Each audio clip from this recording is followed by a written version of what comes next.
Hey everybody, welcome to another episode of Cash That. This is your host, Joe Delara, and I am joined again by producer Corey. Once again, though, this episode is brought to you by our good friends at props.cash. You can sign up for 25% off your first month with code Delara25.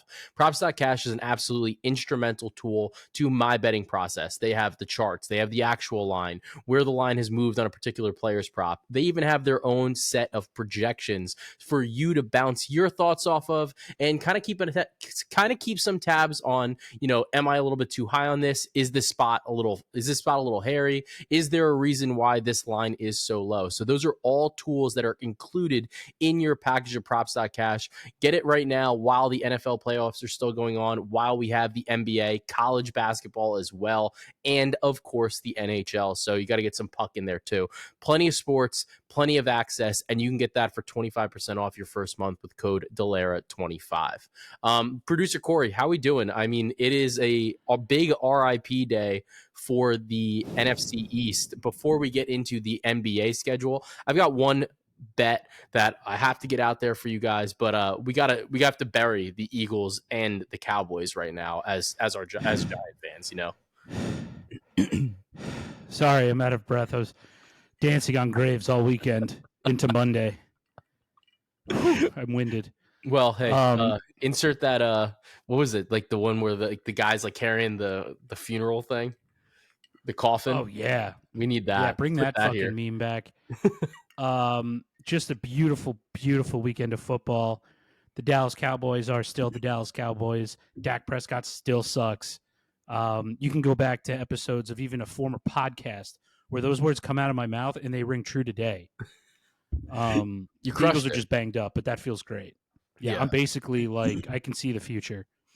Yeah, I mean, I feel good about the fact as a Giants fan that Kelsey has retired, or he's announced his retirement. So, guy was amazing, great player, good podcast. I've listened to it a handful of times. I'm just happy there's some cracks in the foundation of the Eagles there, because I was worried about, the D word.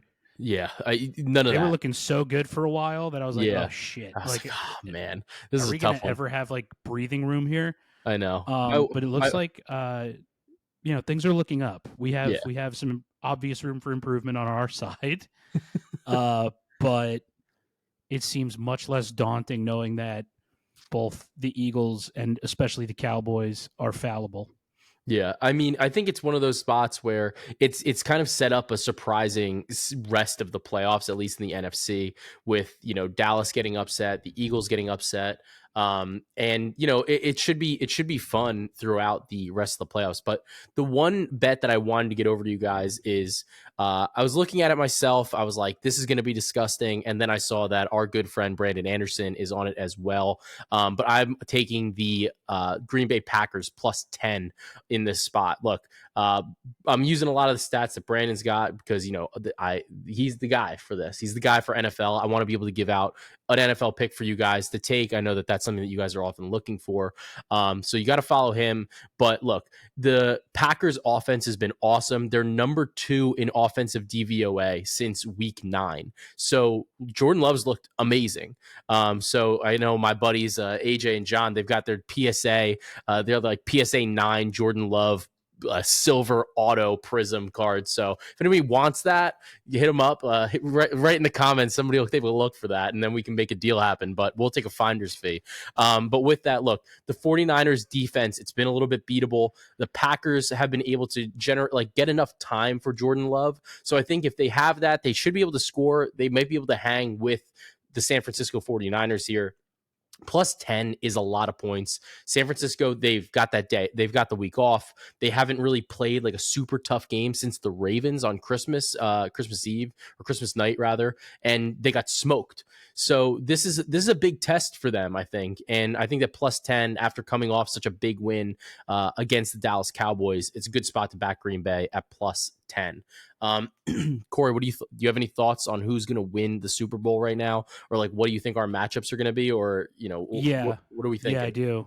Not the Cowboys and not the Eagles, baby. Woo! Let's go. Let's go. I don't give a flying fuck who wins the Super Bowl now. I truly don't care. And I'm just going to sit back, lay out prop bets till my thumbs hurt for the next round and then the Super Bowl. That's all I'm gonna do. Yeah, I mean, Also, I just gotta stop doing parlays. it's gonna be a I lot of tried fun. to fucking over under parlay like every game, and I came so close so many times. I My gotta stop. my aunt and uncle got me a set of dice, and the dice are hilarious. They are like, you roll them and it says like home team, away team, under, over, money line, against the spread. Like it's like Yahtzee but for betting. So that maybe that's what you need for betting this weekend. Maybe. But look, I do think that the NFL playoffs are going to be fun, but at the end of the day, there's a lot fewer games, and what that means is there's plenty more time for betting on the NBA. And right now, it looks like it might be breaking rapidly, but it sounds like the Raptors and the Pacers are generating a lot of action on a trade centered around Pascal Siakam for Bruce Brown and draft picks. According to Shams Charina, we are looking at a trade that includes a package of Bruce Brown, other salaries, and 3 first-round draft picks. This to me is like shocking, not because this trade is happening, but the draft picks. I wonder how protected they are, and also I wonder if they now have any assurances from Pascal Siakam that he is going to re-sign, or he is going to sign an extension upon the trade really being executed. So definitely a fascinating situation here. And I think that it's one to definitely monitor. It absolutely makes the Pacers a much more dynamic offense here. You get to pair Pascal Siakam with Tyrese Halliburton, who's one of the best point guards in the NBA. Can't even say just young point guards anymore, just flat out one of the best point guards in the NBA. I do wonder if the Raptors are going to try to retool from there. I would imagine that Bruce Brown might get moved for more draft picks. Bruce Brown is the type of player who is, he's great. He played a huge role for the Denver Nuggets last season in their championship run. And the way that his contract is structured, it wouldn't surprise me to see him reaching some level of free agency here, due to the way that the options are. So I do think that there's definitely some room or wiggle room there for the Toronto Raptors to kind of acquire another asset for him. The big thing here is that, look, Brown is making $22 million and he has a team option for next season at $23 million.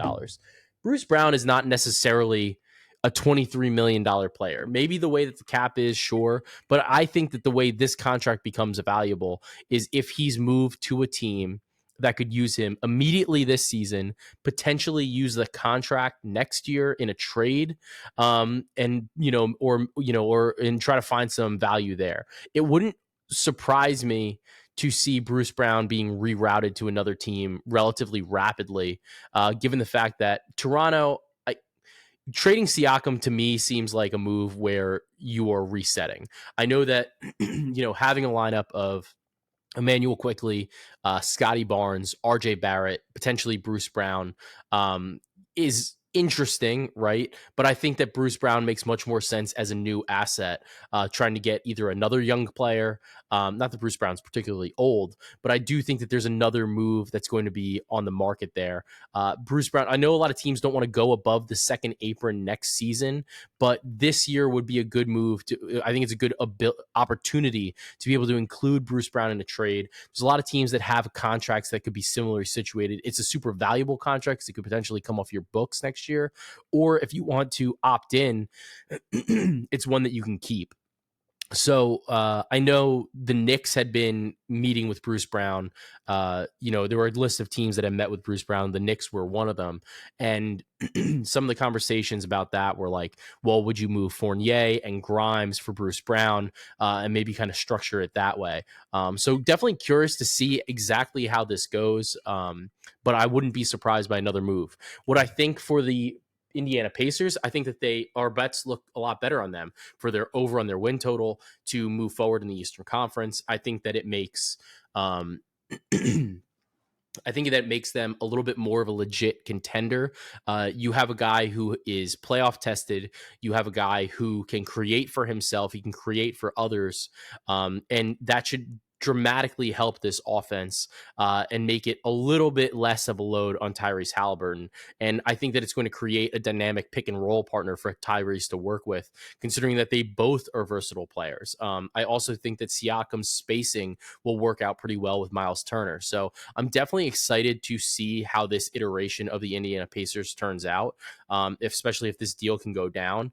I really do think that this would be a lot of fun. I think that we would probably see a lot more of Jarris Walker, and that's definitely a good thing for Indiana. He's really shown some flashes of brilliance so far throughout his rookie season, and it's definitely a spot where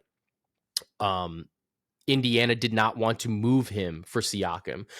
So that's why I'm wondering if these picks, I would imagine they're unprotected, or rather, I'd imagine that they're protected, considering the fact that, there seems to be multiple trades belonging, or multiple picks potentially in this trade. So fascinated by it.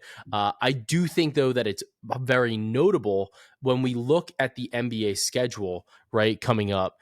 It's something that we have to take notice of. So this trade is being worked on right now as we're recording. This is about 9:00 on Tuesday evening, Eastern time on January 16th. The Indiana Pacers and the Toronto Raptors don't play for a couple more days. So the Raptors play on Thursday, January 18th, and the Pacers play on Thursday, January 18th as well. So the thing that's interesting here is, depending on when the trade goes through, they could both be undermanned, particularly the Indiana Pacers if they're sending out Bruce Brown. The Raptors, I think, would be relatively okay. They're obviously going to be without Siakam, but I think that would give a boost to RJ Barrett, Scotty Barnes, Emmanuel Quickly just right off the bat.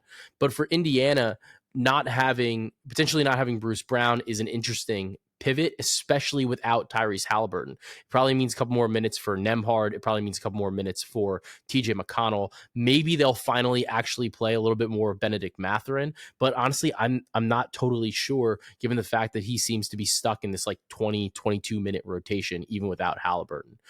So it's definitely something to monitor, especially considering that the Pacers that's a front end of a back-to-back, and they play again on the Friday. So I'm very interested to see how it kind of works out for them in the schedule. But those are just a couple things to monitor, and I wanted to make sure that we were talking about that, at least to start off the episode, since that news is kind of just breaking right about now. The thing here is, obviously, if he just does an extension or re-signs this summer, then it's obviously a big risk, but for Indiana, but maybe there's some protections on the pick. I'm not 100% sure, but we'll have to see. It's a developing story right now, but this is what we've got right now. So looking at the the Wednesday NBA slate, let's talk about some of our bets here. The first pick that we are looking at is, look, Jalen Brunson's been out for a bit, and the big thing for the New York Knicks, so they're 3.5-point favorites against the Houston Rockets. Jalen Brunson's questionable with that calf injury that he's missed the past couple of games, but they also are potentially going to be without Josh Hart, who also popped on the injury report as questionable. So those are a couple things to monitor. I think that if Hart doesn't play, we probably see an uptick in Brunson's assists here. I think that Hart kind of operates as a great wheelman. Maybe we see a couple more minutes from Quentin Grimes, who has been shopped around. So I'm curious to see if maybe this is a way to get him a couple more minutes. Ultimately, if Jalen Brunson doesn't play, we have to look at Miles McBride threes against this Houston Rockets defense. The thing, though, here that I'm looking at is I like Jalen Brunson to go over his 6.5 assists. That's a prop that's currently available, even though the rest of the team is kind of they're not releasing prop lines, specifically because of the fact that Brunson and Hart are on the report. More importantly, Brunson, though. Brunson is over this line of 6.5 assists in 5 of 6 games with OG Anunoby. And more importantly, it's really without Emmanuel Quickly and RJ Barrett. So we're seeing his usage. We're seeing him dish more. We're seeing him on ball more. And what was immediately evident when he was not playing over these past couple of games is that Julius Randle cannot run the offense properly. And it kind of put a spotlight on Jalen Brunson's specific impact. So in this spot against the Houston Rockets, I think that it's a really good opportunity for him to kind of shine and really show off that facilitating. I think that he's been able to watch from the sidelines, watch the film, see what's going on without him on the floor, and how the offense is kind of bogged down a bit. And they've been close. They've played some good games here without him, but at the same time, the offense just does not run nearly as smoothly. And I think that he's going to want to kind of reinstill that confidence, reinstill that offensive flow in the rest of his teammates. So I really do like him to go over the 6.5 assists. I don't mind playing a little bit of 8+ too. You can probably you're going to be able to grab that at a plus number. And especially if this moves, I'm still comfortable at that like over 7.5. So I know that the Rockets have been a pretty good defense over the course of the season, but they're still susceptible to a lead guard such as Jalen Brunson kind of taking over and facilitating the offense for a team that's been as consistent and as good as the New York Knicks. Additionally, one of the other angles, that I kind of wanted to look at from this specific game is we've been really tackling we've been crushing on Isaiah Hartenstein props. They keep setting his rebounds line at like 10.5, 11.5, and he's smoking it every game. Houston, I think, is a particularly tough matchup for him with obviously with Jabari Smith, but mainly with Alperen Sengun.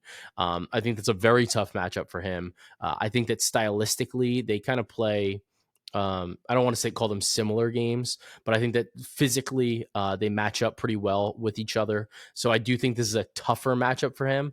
I will say though that over the last 2 weeks, Houston has been relatively bad. They're 3-5 with a -5.8 net rating. They have a 111.5 offensive rating, and they have a 117.3 defensive rating per cleaning the glass. So those are pretty significant downturns compared to the Knicks, 5-2. Plus 17.2 point differential, second best defense in the league. Realistically, I'm looking to back the Knicks here, but I need to know that one of Jalen Brunson or Josh Hart are playing in this game. Both of them are so important to New York's success that I don't feel comfortable laying 3.5 points, in this spot without having that level of assurance there.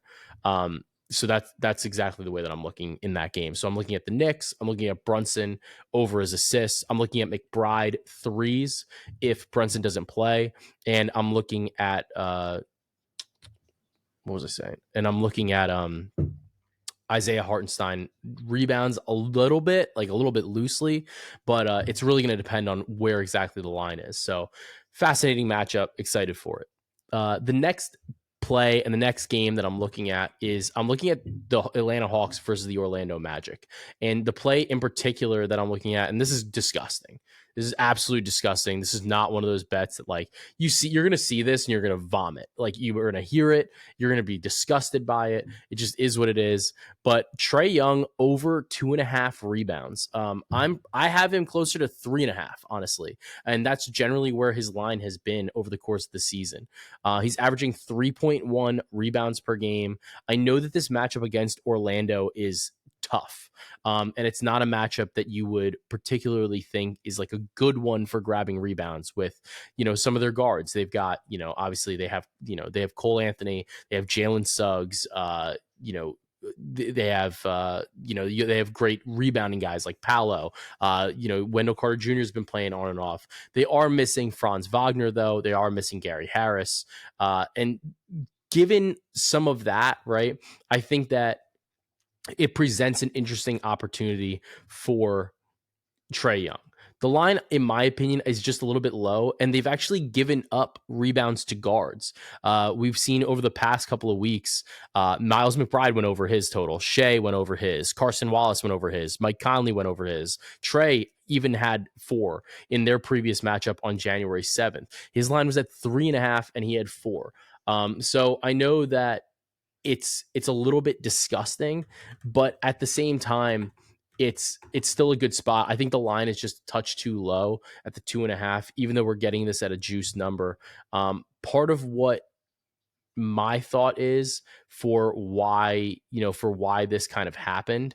One of the things that I like to look at for rebounding numbers, is when I look at teams, I like to look at their rebounding chances. So Trey, over the course of this season, he's averaged in 2 games 4 rebounds on 7 rebounding chances per game against the Atlanta Hawks. I think this is great for him. And Trey is over this line, though, still in 5 of his last 6 games against Orlando. He's had 4 rebounds in each game. To me, the move down is a little bit surprising, given what he's been able to do against this team. I would say that when we look at maybe the more recent game, and we see the rebounding chances, you're once again seeing 4 on 8 rebounding chances. So to me, the 2.5 is just a little bit too low. I think that it's overselling the fact that Orlando is traditionally a good rebounding team. They're a strong defensive team, but I think that ultimately Trey is going to be able to grab a couple rebounds here, and the 2.5 is just a spot too low, in my opinion, for this game. So I like Trey to go over 2.5 rebounds here. I'm projecting him basically a full rebound higher than that. So to me, this line is just too low, even at the juice number of -140.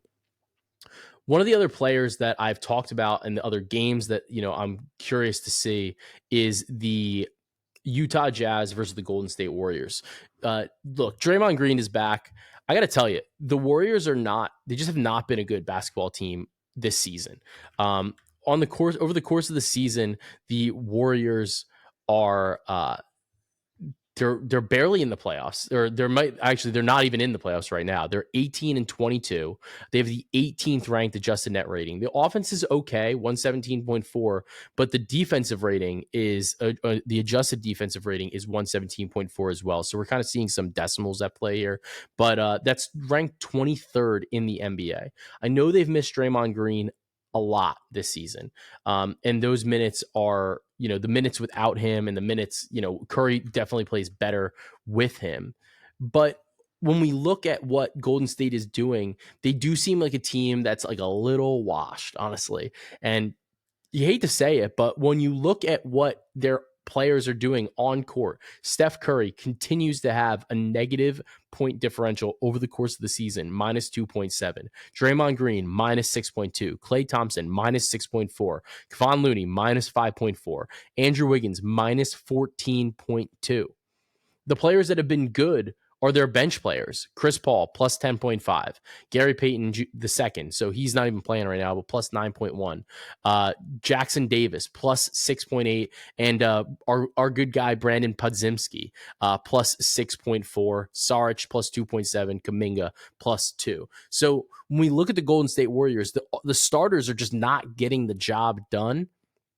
And I think the belief in them is because of the names on those jerseys, not because of what's being actually put on the court. And the Warriors have just been fundamentally bad over the course of the season. They have not been able to get it going. And even when Draymond has played, because of Kerr's reluctance, Coach Kerr's reluctance to, basically fuck around with the lineups, they're running out the lineups that really just are requiring Curry to do way too much. And nobody else can really create. Nobody else can really score on their own. Nobody can create their own shot. And the defense is looking like a sieve. So the Warriors are problematic right now. And when Curry is not playing at like an all NBA, all world level, MVP level even, the team really is struggling to succeed. Now they're playing a Utah Jazz team who, they struggled to start the season, but they've been awesome over the last 16 games. Actually, they're 13-3 over their last 16, and we have seen them climb up the rankings, right? So over the course of the season, they're still -1.6 in adjusted net. However, when we look at what they've been able to do more recently, right, the team has obviously been a lot better. A lot of this has to do with the fact that Lauri Markkanen missed a bunch of time, and over the last 2 weeks in particular, they're 7-1 plus 8.8 net rating, the number 3 offense in the league at 126.3. They're going to be able to score, I think, pretty easily against the Golden State Warriors. One player, like I mentioned, that's really kind of coincided with this and this evolution and the strength, right, for this Utah Jazz team is Lauri Markkanen. And the big thing with Lauri is that he has a plus 11.9 point differential on the season. He's averaging 24.2 points, 9.2 rebounds, 2.6 assists per game with 3.2 threes made. This matchup against the Warriors, I think, is particularly interesting, especially based on the fact that they've set his rebounds line again at 8.5. So let's look at this a little bit more. When we look at this win streak, right, over the last 15 games, he's had 9.3 rebounds on 13.6 rebound chances, going over this 8.5 line in 11 of 15 since the Jazz kind of started on this streak, right? When we look at this even closer over the more recent history, he's had in 6 games in a row, he's had 9 plus. He's had 11.2 rebounds on 15.7 rebound chances per game. So we're seeing these numbers go upwards. Additionally, the Warriors, decent rebounding team. They're at the end of the day, though, they're middle of the pack in rebounds allowed per 100 possessions. And having Draymond back, I think it helps the defense more so than it, like, overall in theory, than it does, the rebounding rate. He's not the biggest body. He's not like, he'll go and grab some rebounds, but that's not really like his bread and butter. So I do still like Lauri to go over this 8.5 line.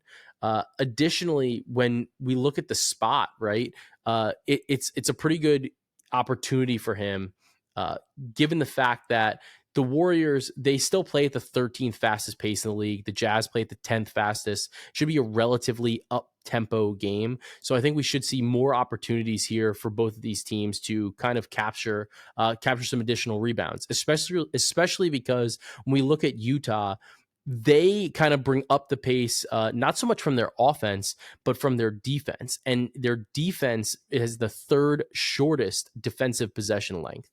So I do think it's a spot where, Golden State's going to be able to get out in transition maybe a bit.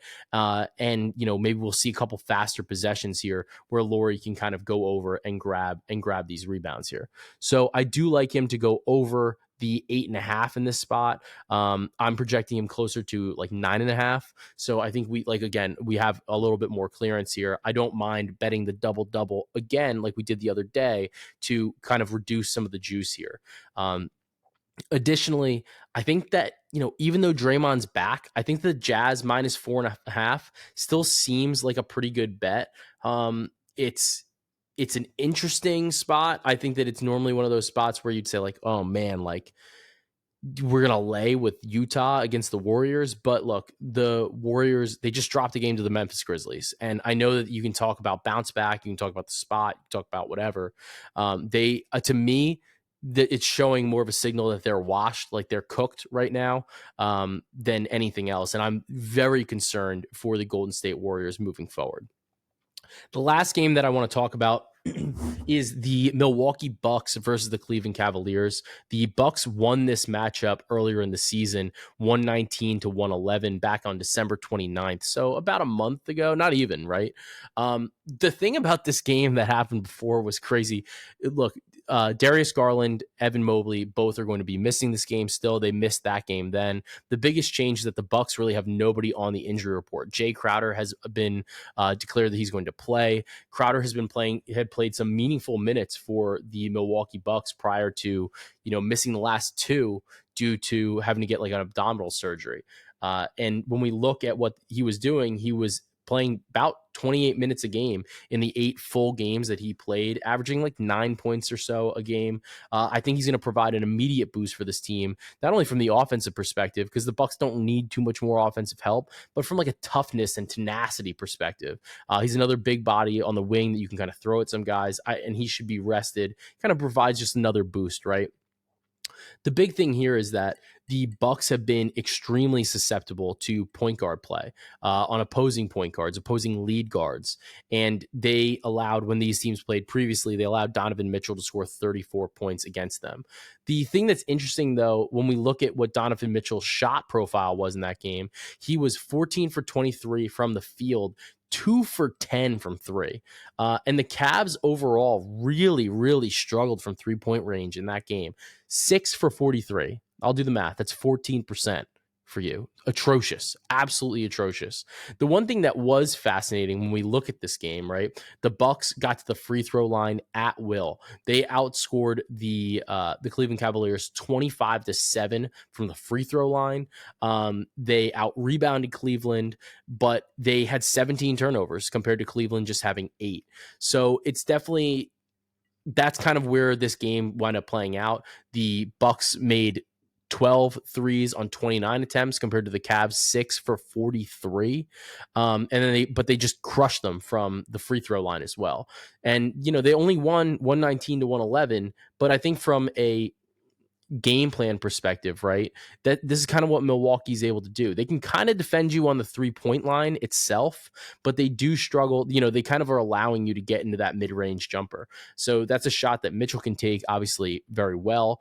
And I think it's a shot that he's going to probably have to continue to take in this matchup. So I like Donovan Mitchell to go over his points line. It's probably going to be like 28.5, 29.5. I think that it's still a good spot, especially when you consider the volume that he should see, and the fact that he should see a slight amount of regression. If he does get 10 more threes up, he should be able to probably make 3 at least, if not 4 in this matchup. So it's definitely an angle that I'm looking at. When we look at the teams overall, though, Milwaukee has been better, but not that much better. So over the course of the whole season, according to Dunks and Threes, the Bucks are slightly better in adjusted net. They're 9th. They're plus 3.4. Cleveland plus 2.4. They're in 10th. The big thing has been their defense, and they've been doing this with Evan Mobley out, Jared Allen out, Darius Garland out, and the defense is still kind of maintained. I have some reservations in this spot considering that Milwaukee's healthy. Both of these teams are relatively rested too, but Cleveland did just come back from that Paris game, so I do wonder if there is a little bit of jet lag, like if they're going to be a little bit tired still, what the circumstances are. I lean Milwaukee here, even though they're going to be playing this game on the road. And look, 4.5 points. You're laying a little bit over a possession. When Budenholzer was the coach, this was an auto bet. You were just taking this all the time. The Bucks destroyed their divisional opponents. But with Adrian Griffin at the helm, it's a little bit different. However, I think that having Jay Crowder back, having the level of offense that they have, and being able to get to the free throw line is going to be so critical for Milwaukee in this game. I know that Cleveland should kind of regress to the mean in terms of what their shooting performance was, at least, comparing these games to each other. But at the end of the day, I think it's still a very tough spot for Cleveland to kind of score to keep up with this Milwaukee team. The Bucks defense has been slowly improving as the season's progressed. They're not in the bottom of 10. They're at 16th now, a 116.5. Having Jay Crowder back probably helps a little bit more on the perimeter. Playing a little bit of man, doing a little bit more of that dirty work on the defensive side of the ball. So I do like Milwaukee laying 4.5, and I'll grab them in this game against the Cleveland Cavaliers. So that's our look at the Wednesday NBA slate. I do want to talk about one other play, and that is going to be Joel Embiid against the Charlotte Hornets. So that game is on, it's coming up next this Saturday, right? So they have a back-to-back set. They play the Magic on Friday, the Hornets on Saturday. He's playing right now while we're recording this. He played the first game against who did they play? Against the Houston Rockets, and then they played the Denver Nuggets immediately after in Philadelphia. Now they play the Magic on Friday, the Hornets on Saturday. So it's a lot of games, a lot of days, but I think that he still wants to maintain some level of eligibility for the MVP award. Wouldn't surprise me if he sat against the Magic, played against the Hornets. He has smoked the Hornets throughout his career. Just absolutely crushed them with some monster games. So look, I think that this is a great spot for him. He's continued to dominate. And against the Hornets, he scored 42, 38, and 53 in the last 2 seasons against them. This is a spot that I don't think he's going to want to miss. It's a great opportunity for him to just absolutely ball out. So wouldn't surprise me to see him crush whatever his points line is, even if he doesn't play in the fourth quarter. So that's definitely an angle that I'm looking at. And I think it's also notable to talk about the fact that Tyrese Maxey has actually played better with Joel Embiid. He sees his points go up. He sees his assists per game go up to 26.3 points and 6.9 assists per game. So if Embiid does sit in one of these games coming up against the Magic or the Hornets, granted, the Magic is a little bit more of a reasonable expectation for Maxey to struggle than the Hornets. But if Embiid does sit, Maxey sees a downturn in both his points and his assist numbers.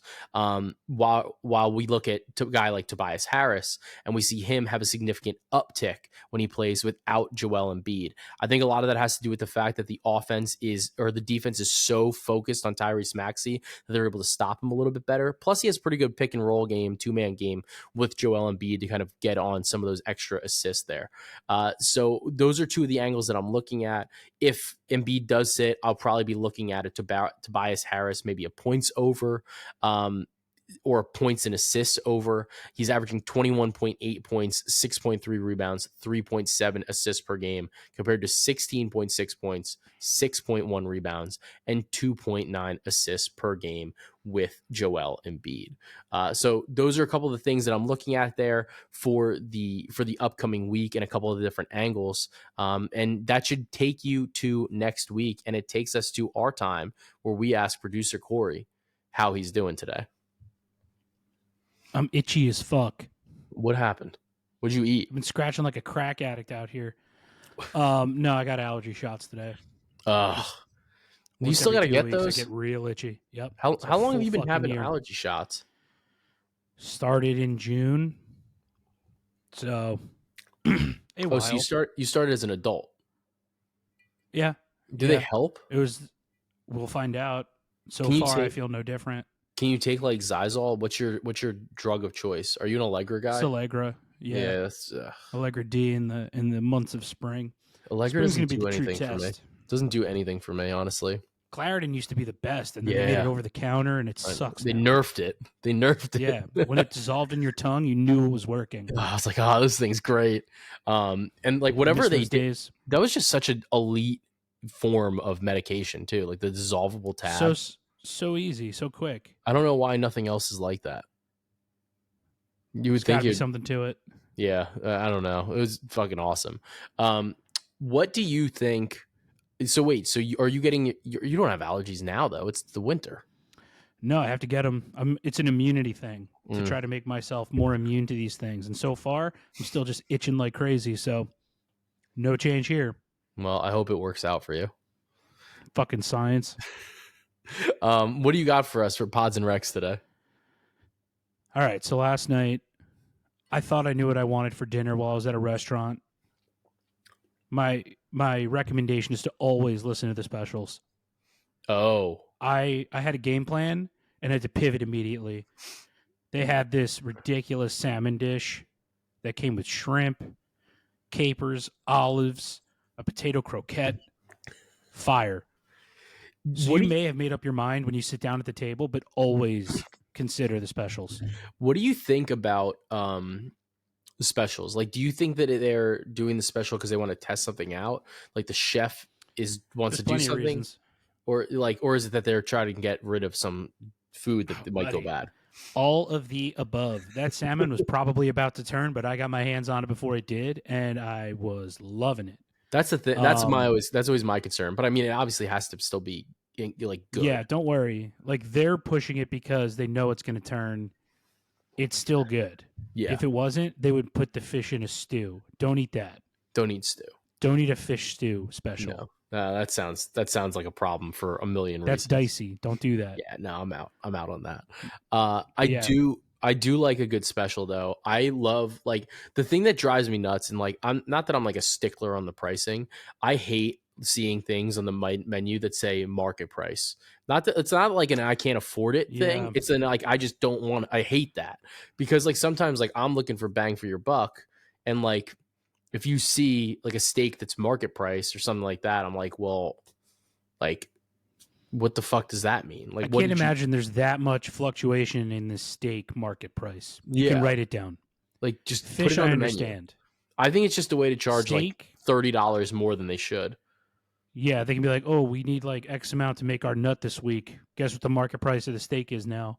Yeah, Um, I went to a restaurant. It was I think it was like a summer and a half ago, and like everything on the menu was like $40 or so, and you're like, all right, that's like normal steak market price. I figured I was like maybe 60, right? Because it was like steak with like a chimichurri sauce. So I was like, all right, like it's not like they're giving me like fucking wagyu or like Kobe beef or like whatever. I think it was right. $95 for like a 12-ounce piece of steak.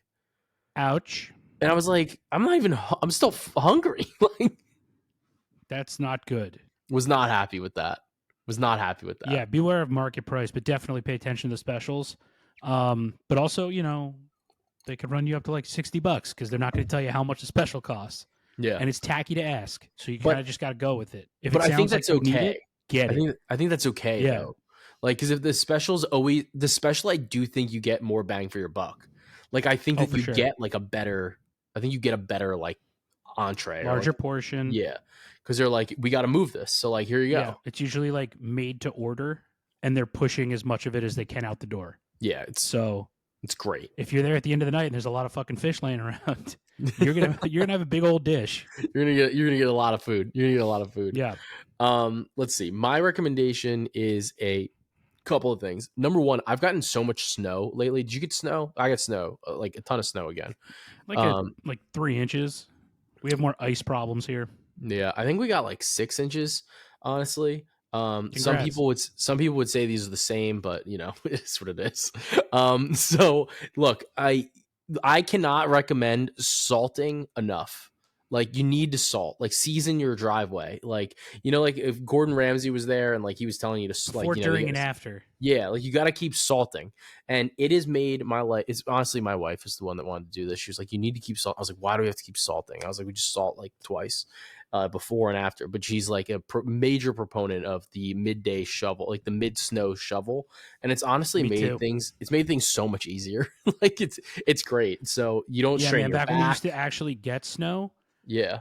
I wouldn't let more than 3 inches pile up before I did my first pass, just because if you wait and it's a doozy, you're out there for hours and you're praying for sweet death because it is heavy as fuck. That's About what an I'm hour and a saying. half in. Yeah, that's what I'm Yeah. saying. So luckily this one was real powdery, fresh pow, so it was nice. Oh, nice. You know, Light, it was good. fluffy. Yeah, it was great. So it wasn't really a bad experience, but the salting made it exponentially better. So I'm going to recommend that. I'm also going to recommend I'm going to recommend kimchi. It's that time of the year where I like have kimchi like a little bit more often. I think it's been about 8 months since you've said this. Yeah, I haven't talked about kimchi in a while. Um, Mm-hmm. Actually did make my own kimchi the other day, so that was interesting. It For anybody that's curious, this was what I did. It was very simple, actually. I took cucumbers, like the baby cucumbers, sliced them up, cut them like in half, and then like, you know, like kind of down the way. You can quarter them if you want. Just cooking TikTok. We'll go through all the variations of cutting it. Yeah. So, you know, like salt, pepper, garlic, like the normal things, right? Then you got to do a little bit of rice wine, like rice vinegar. Do a little bit of that, and then you need to get this Korean. It's this Korean like red pepper. You can't just use any red pepper or like chili powder. It's called gochugaru. And like you can't just add, like you couldn't just go into like an H Mart, your local H Mart, and ask for it like without like saying like, oh, like I need that red Korean pepper, because they'd be like, or that red pepper, the hot red pepper flakes. They'd be like, the fuck you talking about? Everything's hot and red and pepper. Like he's like so. But if you ask, you ask for the gochugaru, you ask for that, then do a little bit of sesame oil in there as well. Kind of mix it up. You can let that thing sit for like 20 minutes and it's good to go. Like, you don't need to pickle it. You don't need to bury it in your backyard and get it like months later, like 8 months later, since since I buried the last thing of kimchi, and brought it back. But you can do it yourself. It's nice. So it's not bad, but also you could just go to like your store and get it. I like Wegmans brand kimchi is actually not bad if that's like available to you. Obviously, if you can get the real deal, go to H Mart, go to like your local store, support local businesses, and that's always a great opportunity as well. Dude, have I told you that there's like an H Mart headquarters like down the street from me, and it's like Shut the the fuck biggest up. tease because they don't sell anything. It's just like their corporate offices. Oh, there's nothing there. It's just the it's just the No, it's a big offices. tease. Like I just see the sign every day when I drive home, and I'm like, son of a bitch. You know what's crazy? I went to the American Dream Mall and they have an H Mart in the mall. That's an interesting place to put that. Broke my brain. And like they have like They're desperate. They're desperate for stores, man. they have like full groceries. Like, it was crazy. I was like, this is nuts. Honestly, I think I that can't mall's imagine kind of going cool. there to buy your groceries. No, it's insane. You gotta pay for parking to get your groceries, and like you gotta I need walk that like a damn mile. Korean pepper. I got to go to the American Dream. Hey, Sucks. look, you're right. That's at least it's an option for people. It's like, stop at Technically, whatever that might be stores. the closest one to where I'm living right now. Yeah, stop at whatever stores you got to stop at. Like, That's yeah, because I think the other closest ones in unfortunate. like Edison. This is a very New Jersey centric topic right here for people. But look, you got My to do what you got to problems do. are your problem. Shut up. Yeah, like I'm just telling you, if you're still listening, that's great. That's absolutely great. But look, if you guys are looking for, trying to figure out, sifting through the snow, trying to shovel and like find out like where exactly to look. Sometimes like it takes some advanced preparation. Sometimes it takes that salting before, during, and after. And what I mean by that is when you're looking at the player prop market, it takes time. Like sometimes you need to look the day before, during the day, and then honestly like right before tip. Like you need to be looking at that, checking out the props, checking out the lines, and the best way to do that is with our good friends props.cash. You can get 25% off your first month with code DELARA25. Make sure you sign up. It's a good way to support not only us, but it's also a good way to support yourself, and make sure that you have the best information at your fingertips to be able to find those spicy picks. Hey, get that kimchi, order that special, and continue to cash that. I was wondering when you were going to slip it in. I had to get it in somewhere.